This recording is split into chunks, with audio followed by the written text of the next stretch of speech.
After a strong first episode of The Walking Dead: The Ones Who Live, we now have the second episode where we follow Michonne's story and how she eventually meets up with Rick. This episode moved along very quickly and actually much quicker than I was expecting. I thought we'd get a bit more time with Michonne and the others while she's on her adventure to find Rick. The story picks up with Michonne, with Bailey and Aiden, who are the people she met in her last episode of The Walking Dead, and they meet up with their group called the Caravan. And with the Caravan, they don't wait for anybody, so if you get left behind, that's just how it is. And so they're very much like the Harfoots from the Rings of Power, which isn't a great thing to be reminded of when you're trying to watch this show. Nobody goes off train. And nobody walks alone. While Michonne is there, she meets up with Nat, who is not very happy that the group left behind his friends, but then he finds out that Aiden and Bailey are right behind him.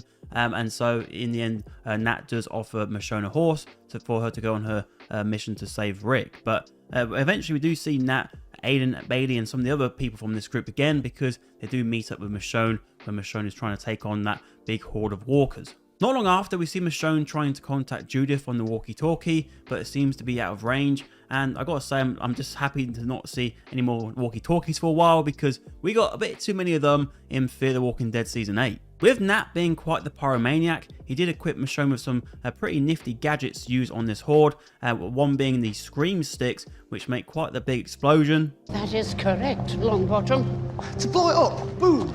Boom! Unfortunately for Michonne, no one shouts heads up as some of the walker bits from the explosion knock her out, but then she sees that the horde opens up, a bit like Moses with the bloody sea parting, and that's all because the group from the Caravan have come to her aid to help her on her mission to find Rick. Following this, we get to learn a bit about Nat and understand his backstory and how he had quite a challenging upbringing. And throughout the whole episode, Nat became a very likable character, and it's a shame what happened to him later on, which we'll get to shortly. But next up, we see him walking through the street, and a CRM helicopter comes from above and drops some chlorine gas on them, which kills Aiden and Bailey, and so they didn't really last that long at all, did they?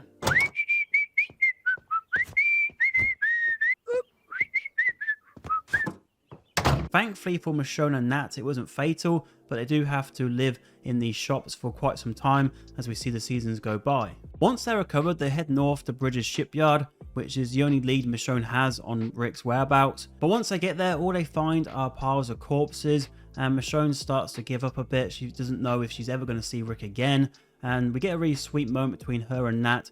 Nat translates the message on the phone that Rick left behind to keep going, and I think here, Denai Guerrero really shows her acting ability, a bit like last week with Andrew Lincoln when we had that brawl scene with Okafor. I think here she really shows her chops, and also I think the score really did well to amplify the emotion further. Next, we see the two of them walking, and we see a CRM helicopter from above, and we know exactly which helicopter that is. Nat takes down the helicopter with his screaming sticks, and also Okafor as well with one of his duds, and then we see Michonne check for the CRM soldiers, see if they're Rick, and of course we do see the full reunion this time of Michonne and Rick. And I did think at this moment it was fortunate that Nat didn't kill Rick accidentally instead of killing Okafor, because obviously shooting down a helicopter, you never know who you're going to kill. So, we could have got a really pretty awful conclusion here where Michonne finds a dead Rick because they've been carelessly firing screaming sticks at helicopters. We do though in this episode get to see the full reunion play out.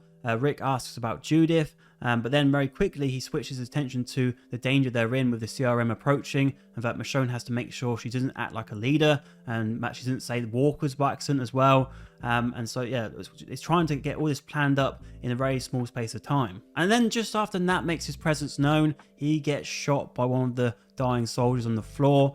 And that was quite a sad death, considering he's only been in this one episode. As I said, they did a little bit to build up his backstory. He seemed like a really likable character, and him dying that way was very reminiscent of how Denise died back in one of the earlier seasons, because he got shot mid-sentence. Well, how the hell? No! Everybody really liked him! No! So yeah, that's 2 weeks in a row now we've had a decent new character enter the fray, and they only last one episode. So hopefully going forward we get some more great characters which are built up, and they do last a bit longer than that. As the helicopter arrives to take Rick and Michonne to the CRM, we do get this really cool shot which mirrors the one we saw at the end of The Walking Dead, where we see Michonne standing with her hands up very much like Rick did in that last episode. Once inside the CRM, Michonne gets questioned about her past. She uses a fake name and gives them a whole fake backstory, but she does get herself inside and then meets up with Rick. During the conversation, it looks like Michonne might tell Rick about RJ, but she decides not to and instead withholds that information. Now, I'm not so sure why she has done this. I thought maybe telling him about RJ might give him that extra boost of energy to get themselves out of this situation. Rick gives Michonne the lighter that was found on Nat, which has the word danger on it, which was the name of his stepdad, and we see her lighting that as she's looking out to the armory of the CRM, and that's a really cool shot to really get the scale of this place. And of course, that shot of the lighter in Michonne's hand does foreshadow the danger of what's to come, and what is to come is Jadis. And with Jadis, she's the only one who knows Michonne's true identity and also the history of Rick and Michonne, and says to Rick that, if he does anything out of line, then she will kill everyone he knows, even a few people she likes. And then we get the fantastic final line from the episode. Rick, what the fuck are you doing? And with that comes the end of the second episode, and also we're now a third of the way through this series already. And now it really feels like it's about to kick into gear. Like we've got the background on Rick, we've got the background on Michonne, they're both in the same place now. Let's really kick things off. From what we've seen in the episode 3 promo, it looks like Thorne is a bit unsure on Michonne. Michonne says that she's just Dana and still keeping up that false identity. We don't get much of General Beale here, so maybe we'll get a bit more of him towards the end of the season. And so yeah, I'm intrigued to see what the dynamics are like now with Rick and Michonne in this situation when they've found themselves in. But yeah, for this episode, it was a shame to see Nat killed off so early, but I thought overall it was a really fast moving episode, and we got exactly what we needed, I thought, in terms of that Michonne build up for her to get to the CRM, and now I just can't wait to see what they do in terms of taking this story forward. But that's just my thoughts on episode 2 of The Ones Who Live. Let me know yours in the comments below. Depending on when you're watching this, I will be doing an Oscars watch along on Sunday night. Of course, it's the same day episode 3 comes out, so if you do want to join me for that, feel free to do so. I will be live for the whole show. But in the meantime, if you want to watch another video, on screen is one which YouTube have recommended for you.